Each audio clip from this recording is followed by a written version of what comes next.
What's up guys, Jonny May here and welcome to this week's quick tip where I'm going to teach you how to take the chord progression from the classic jazz tune Misty,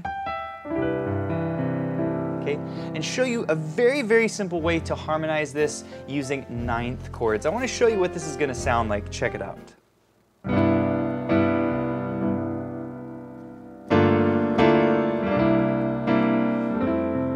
Isn't that gorgeous?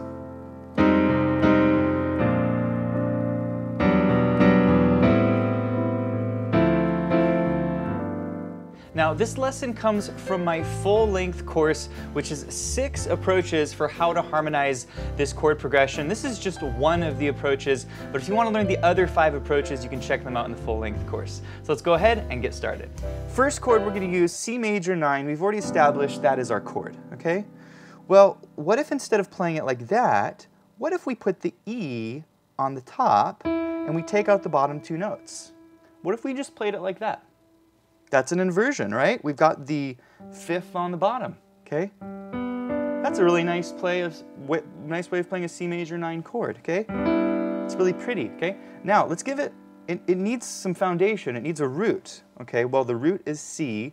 Well, a great way of giving a foundation are 5ths, okay? Tuck this away, guys. If you want to have a nice solid foundation, use 5ths in your left hand, C and G, okay? These are notes that just come from the C major 9 chord, the root, 3rd, 5th, okay? And we're going to be using a lot of roots and 5ths on the bottom of these chords to give it a foundation. And guess what, guys? This is a lot prettier chord. Hear that? Now it's really starting to sound jazzy. And guess what, guys? This is a C major 9 chord. This is what I just taught you, but we're using an inversion. We're not playing it like that. We're playing it like that, and there's a lot more color, okay? So it's a C major 9 chord, guys. We're using an inversion. We're putting the E on top. We're getting rid of the bottom 2 notes. Get this really colorful chord here. We're going to put that in the right hand and put a root 5th on the bottom. That is the basic idea. All right, I want to move you guys through. Next chord, G minor 7. This is where you really got to think. This is where it gets tricky. What is the closest G minor 7 chord where I don't have to jump to the chord? Let's think about this. Well, you got to know what a G minor... Oh, excuse me, guys. We're ahead of ourselves. We should be here. We should be on the C7. C7. We'll get to the G minor 7 in a minute, but a C7 chord, okay? Well, what's a C9 chord? Wasn't that a C9 chord? You guys remember earlier? I taught you this C9, the B flat. Well, it shares all the same notes. The only note that changes is the B flat. So in other words, we can go from here to there. It makes it a lot more interesting, right? We share all of the same common tones and only move one note. Okay? F major 7. What's the nearest F major 7 chord? Well, let's think about it, guys. An F major 9 is that. Okay? I'm coming from here. Well, what if, let's think about this. F major 9 has an E in it. I already got an E up here. It has a C in it. Well, I'll put the C there, and it has an A in it. I'll put the A there, okay? And then the G is the 9. There it is. There's my F major 9 chord. I only had to move from here to here, okay? And there's the beautiful F major 9 chord, F, C, G, A, C, E. This is a root 5th on the bottom. Do you guys see what just happened? Okay, I went from a C7 chord like that with the 5th, the 7th, the 9th, and the 3rd, and I went there. And it's so much easier to do it this way because these 2 chords share common tones. You have an E in this chord, you have an E in this chord. You've got a G in this chord, you've got a G in this chord, okay? And so this is what you want to do, is you want to look for chords that require minimal movement and share common tones. In this case, you got a lot of common tones. Is this making sense to you guys? I sure hope it is. Real quick, wanted to let you guys know that the lesson sheet music, which you're seeing up here on the top left of the screen, is downloadable and printable for our members at pianowithjohnny.com. We also have the smart sheet music, and this allows you to take this sheet music and you can change the key with one button, literally the click of one button. You can loop sections, you can even slow the music down, so it's very powerful. Also, our members get to download all of our backing tracks. So the backing track that you're hearing in this lesson is downloadable for our members. So let's go ahead and hop back in the lesson. All right, thank you, Frederick. I really appreciate it. Jeffrey Mahoney, welcome from St. Louis. Jimmy Scody, thanks for tuning in, man. Eric Reinhardt, what's up, my friend? Good to have you, man, here in California. Until now, I found all the 7th chords with a whole step down, so the C major 7 is new for me. Awesome, Chris. And by the way, you only need to know, like most jazz, like 98% of jazz music has major 7, minor 7, and dominant 7th chords. Like, if you know those, you're going to be set with jazz. All right, guys, let's keep moving here. I want to move you through these concepts. Next chord is an F minor 9 chord. What's the chord that requires the most minimal movement? Well, think about it, guys. F major 7 was here. What's the difference between an F major 7 and an F minor 7? We only move these 2 notes, A flat and E flat. Okay, you guys see that? Remember this? Okay, so let's use this idea. We're on an F major chord. We're here. What did I just say? You've got to move 2 notes. A goes to A flat, E goes to E flat. Let's go back here. A goes to A flat, E goes to E flat.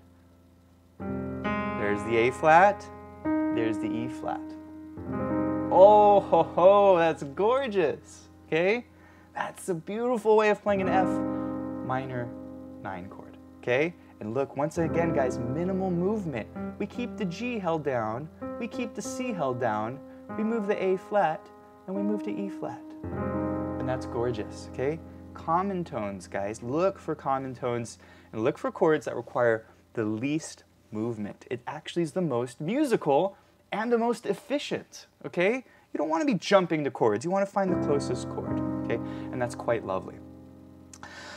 Here's what we have so far, guys. I want you to hear the musicality of this.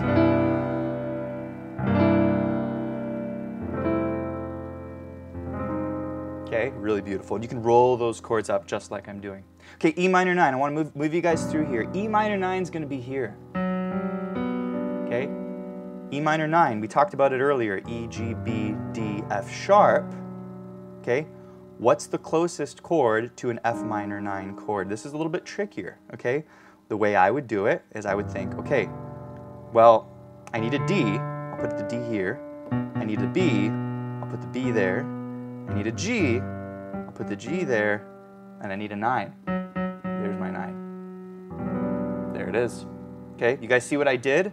I took my E minor 9 chord and I figured it out. I said, where's the closest notes? And I copied it to the right hand, okay? That is the E minor 9. Gorgeous way of playing an E minor. Okay, A minor 9. Hopefully you guys can start to figure it out and you can say, okay, what's the closest position for these chords? Okay, let's figure it out, guys. A minor 9. We know what an A minor 9 is. We learned it earlier. It's that, okay? In fact, I really want you guys to see this. So I'm going to put it down here. I know it sounds super muddy, but look at these notes. Those are the notes, okay? We're coming from an F minor an E minor 9 chord. By the way, fingering here, 2, 1. I know it's a little uncomfortable, but it's better than the thumb on the F sharp. So I would tuck the thumb, my thumb's tucked under. Anyway, going to A minor, what's the closest chord? Let's think about this. Okay, I need a B, I got a B. I need a G, I got a G. I need an E. Let's see, okay, I got B, G, I'll put my E up here. I need a C, I'll put that there. There it is. Yeah, that sounds pretty cool. And we'll harmonize it with root and fifth on the bottom. Okay? Once again, E minor's there, A minor's there. All right, guys, let's continue. D minor 7 will be there. This is, I'm moving you a little faster here, but if you're coming from an A minor, the closest D minor 7 or D minor 9 is there. Okay? You guys see that? That's your D minor 9. In fact, we're using the top 4 notes of the root position chord that I taught you earlier. G7, that's our G9. We're coming from here. I'll play the G9 down here, that's the full chord. Well, guess what, guys? We've got a ton of common tones. We've got the F, we've got the A, we've got the, we need a B. Let's put the B there. And then we need a D. There it is. All right, guys. These are all the chords. And basically here, it's pretty repetitive. We're going to go back to a C major chord. You already learned this one. A minor, you already learned this one. D minor, you already learned this one. And then the G7, you learned that one. Okay?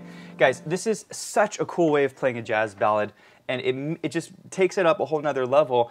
And conceptually, it's hard in one sense, but it's not in another sense. So if you know your ninth chords and you understand this idea of minimal movement, you can figure out pretty much all the chords.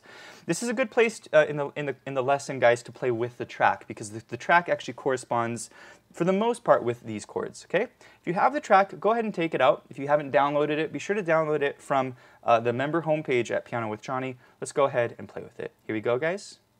2, and here we go.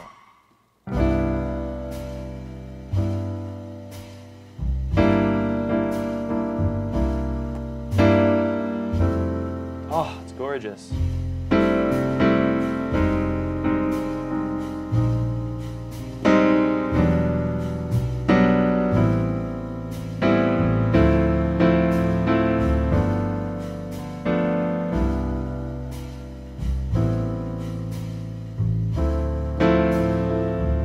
You guys hear what I'm doing now?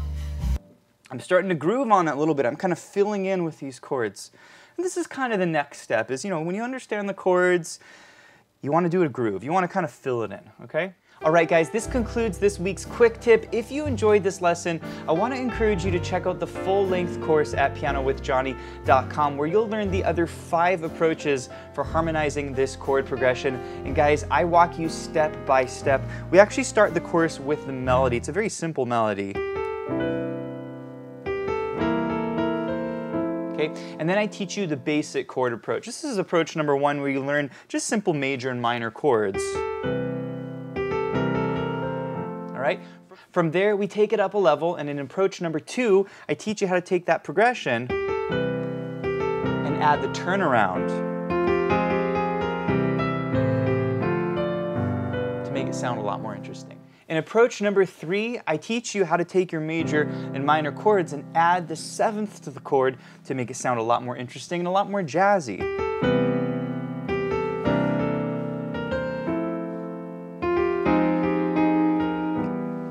In approach number 4, I teach you how to use 9th chords to even make it sound even more jazzy. Check out what this sounds like.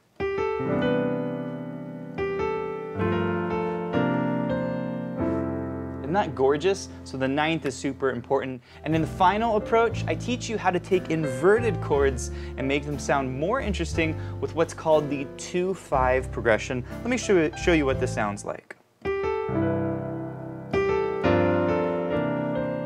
Isn't that nice?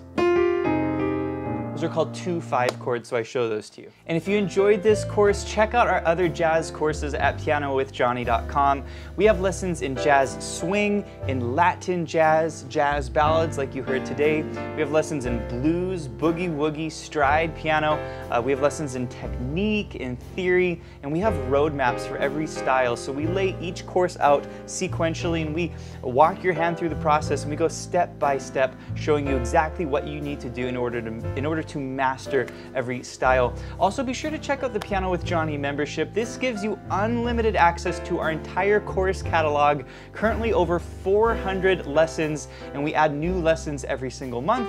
We also have the Piano with Jonny membership community, and this is a place where we do all of our live lessons. We do a live Q&A, we do a live workshop lesson every single month where my students can ask me questions live. We do weekly challenges for our members. We have ear training exercises. Guys, it is the full learning platform. So be sure to check out the Piano with Jonny membership, and thanks so much for watching.